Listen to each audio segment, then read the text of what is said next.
धर्मनगरी से भाजपा का धमाकेदार चुनावी शंखनाद। आज इस पवित्र भूमि से, ये भगवान श्री कृष्ण की भूमि से आज इस चुनावी शंखनाद रैली का यहाँ से शुभारंभ हो रहा है। रैली में भारी भीड़ विपक्ष की उड़ जाएगी नींद। इतनी भारी संख्या में जो आपकी उपस्थिति हमारी सरकार के कार्यों और नीतियों में आपके विश्वास का ये प्रतीक है। शंखनाद रैली से दावों की लगा दी झड़ी।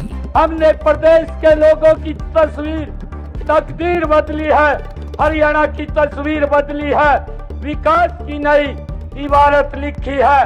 विपक्ष मांगे हिसाब, सीएम का करारा जवाब। भाइयों, भाजपा के 10 सालों का हिसाब मांगने वाले पहले अपने गिरेबान में जांच करके देखे।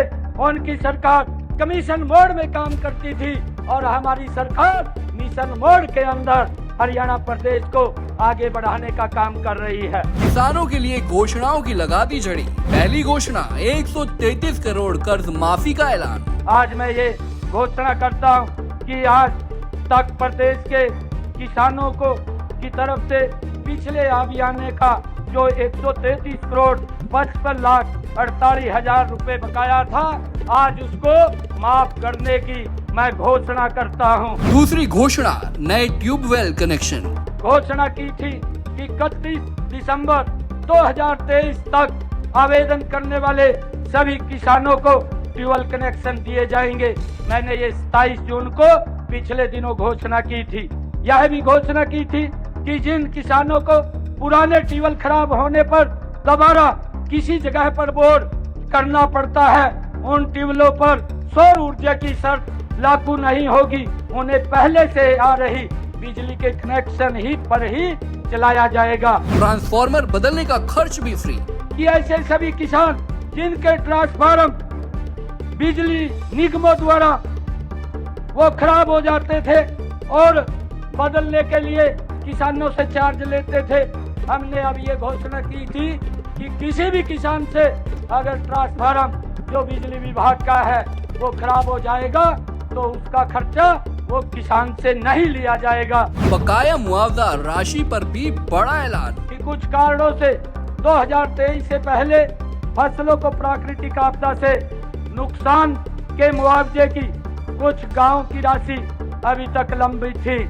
मुझे ये खुशी है कि आज इस पवित्र भूमि से आज हिसार, रोहतक, नूह, फतेहाबाद और सिरसा जिले के किसानों की लंबित 137 करोड़ रुपए की मुआवजा राशि अगले एक सप्ताह के अंदर उनके खाते के अंदर चली जाएगी। एमएसपी खरीद पर ऐतिहासिक घोषणा। पिछले 10 वर्षों में हमारी सरकार ने किसानों की 14 अन्य फसलें भी एमएसपी पर खरीदने का काम किया था और आज 9 फसलें और बकाया हैं।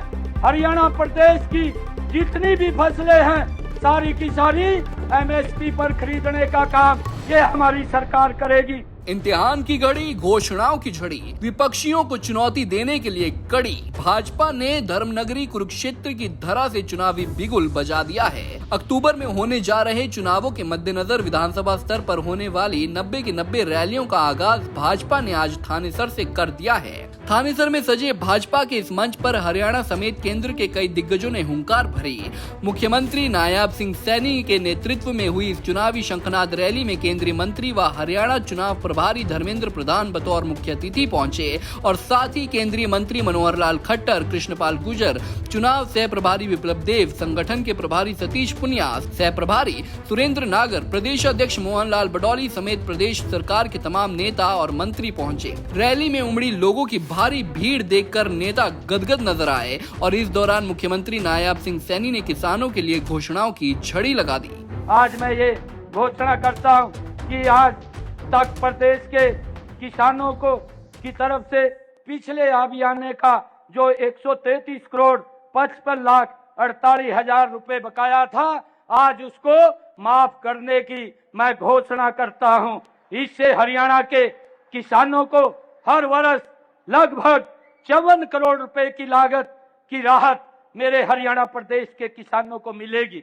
मैं आज इस पवित्र भूमि से किसानों की एक बड़ी समस्या जो नए ट्यूबवेल कनेक्शन लेने के लिए 3 स्टार की मोटर की खरीद का था, उसके लिए भी मैं घोषणा करता हूं कि 27 जून को घोषणा की थी कि 31 दिसंबर 2023 तक आवेदन करने वाले सभी किसानों को ट्यूबवेल कनेक्शन दिए जाएंगे। मैंने ये 27 जून को पिछले दिनों घोषणा की थी। यह भी घोषणा की थी कि जिन किसानों को पुराने ट्यूबवेल खराब होने पर दोबारा किसी जगह पर बोर करना पड़ता है, उन ट्यूबवेलों पर सौर ऊर्जा की शर्त लागू नहीं होगी। उन्हें पहले से आ रही बिजली के कनेक्शन ही पर ही चलाया जाएगा। ये भी घोषणा मैंने पिछले दिनों की थी। मैंने ये भी घोषणा की थी कि 19 जुलाई को एक घोषणा यह भी थी कि ऐसे सभी किसान जिनके ट्रांसफार्मर बिजली निगमों द्वारा वो खराब हो जाते थे और बदलने के लिए किसानों से चार्ज लेते थे, हमने अब ये घोषणा की थी कि किसी भी किसान से अगर ट्रांसफार्मर जो बिजली विभाग का है वो खराब हो जाएगा तो उसका खर्चा वो किसान से नहीं लिया जाएगा। ये भी घोषणा हमने पिछले दिनों की थी। आज मैं एक और नई घोषणा करता हूं। मैं सभी किसान भाइयों ने मुझे एक समस्या भी यह भी बताई थी कि ट्यूबवेल के लिए 3 स्टार मोटर बेचने वाली केवल 10 कंपनियां ही रजिस्टर्ड हैं।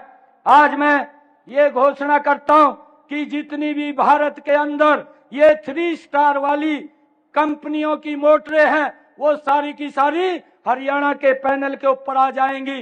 किसी को कोई दिक्कत नहीं होगी। कौन से कंपनी की खरीदनी है, कौन सी की नहीं खरीदनी, अब वो 3 स्टार मोटरें खरीदने की वो उसको इजाजत होगी।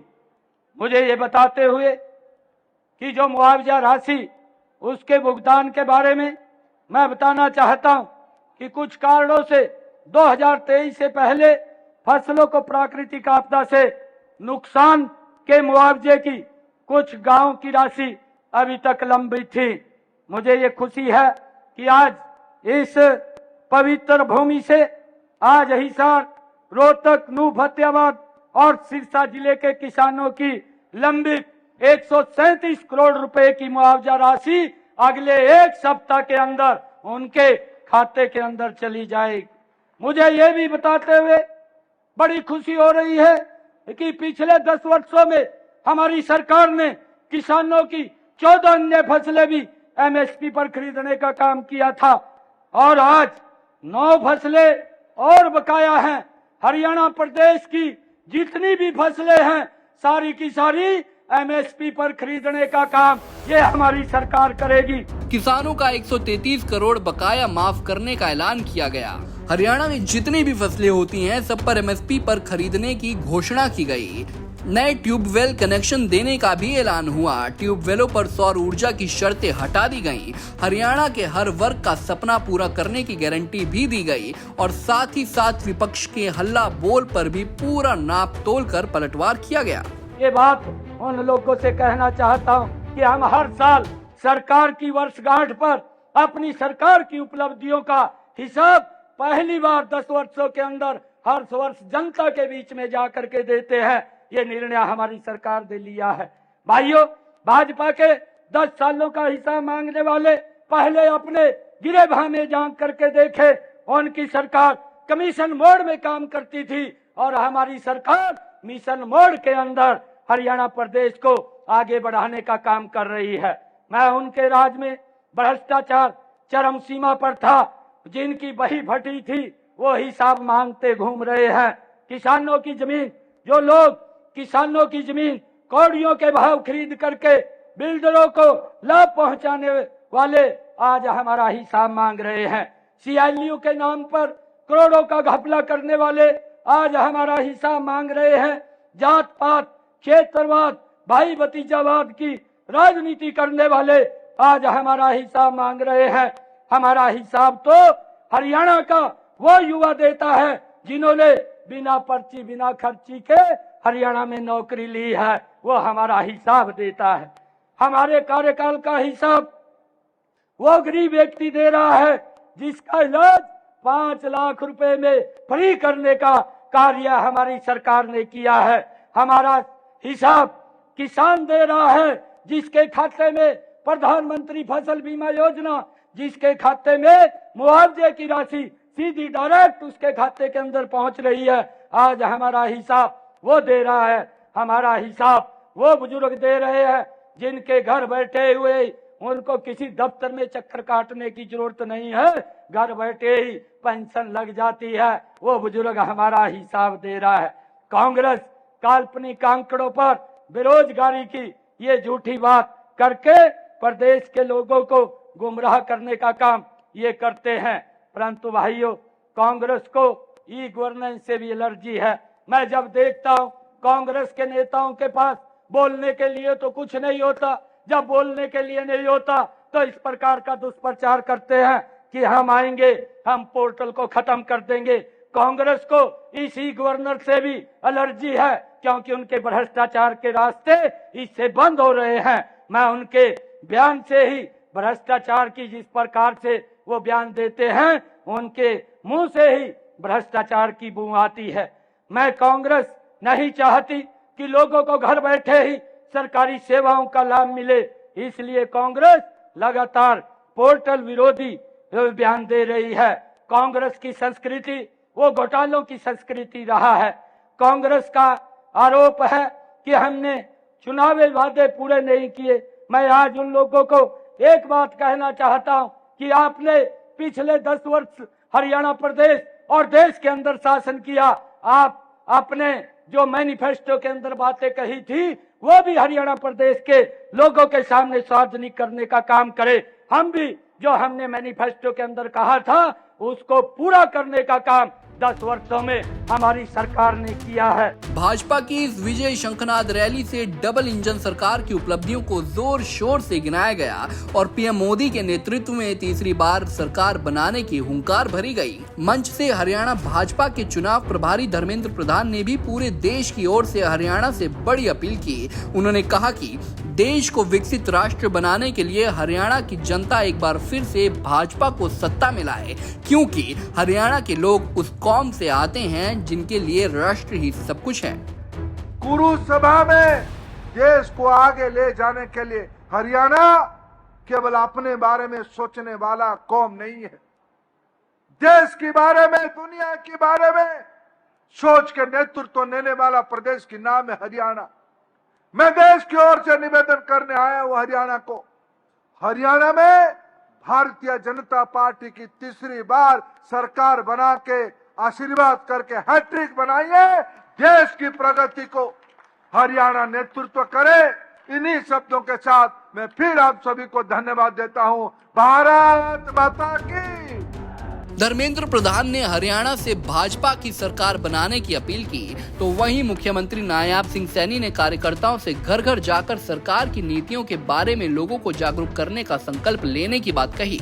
उन्होंने कहा कि पिछले 10 सालों में भाजपा की सरकार ने हरियाणा को नया आकार दिया है, नई नई सौगातें दी हैं, इसलिए जनता भी भाजपा को फिर से सत्ता सौंपने के लिए तैयार है। बता दें कि भाजपा की शंखनाद रैली में पूर्व सीएम और केंद्रीय ऊर्जा मंत्री मनोहर लाल खट्टर ने संबोधन नहीं दिया, जो कि चर्चा का विषय बन गया है। वहीं किसानों के लिए मुख्यमंत्री की ताबड़तोड़ घोषणाओं ने फिर हरियाणा की राजनीति में हलचल मचा दी है। कुरुक्षेत्र से रणदीप रॉड, पंजाब केसरी टीवी।